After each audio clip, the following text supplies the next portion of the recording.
Day 12 off road to వైసిఎన్. కరెక్ట్గా మనం ఆడబోయే కాంపిటీషన్కి 45 డేస్ ఉంది.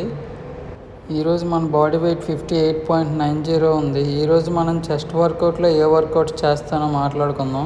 ఇంక్లైన్ పుషప్స్తో వార్మప్ చేసుకొని straight bench, barbell press, incline dumbbell press, pec and deck machine flies and cable flies and chest weighted dips లాస్ట్లో చేసుకుంటాను.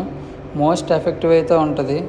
Post వర్కౌట్లో 200 ml milk, 1 whey scoop, 3 white egg, డిన్నర్లో 200 grams chicken, boiled veggies, cucumber. Next pre workout మీల్లో 3 whole eggs తీసుకొని evening జిమ్కి వచ్చేసాను. Evening వర్కౌట్లో abs and leg workout ఉంది. లెగ్కి ఒక 6 వేరియేషన్స్, యాప్స్కి ఒక 3 వేరియేషన్స్ కంప్లీట్ చేసుకున్నాను. వర్కౌట్ అయిపోయిన తర్వాత మనం కండిషన్ చెక్ చేసుకున్నాం. ఇది మన కండిషన్. ఇంకా 48 డేస్ ఉంది కాబట్టి ఇంకా ఫ్యాట్ లాస్ చేయాలి. 3-4 kgs తగ్గాల్సి వస్తుంది. మన లెగ్ కండిషన్ కూడా ఎలా ఉందో కామెంట్ చేసేయండి కామెంట్ బాక్స్లో.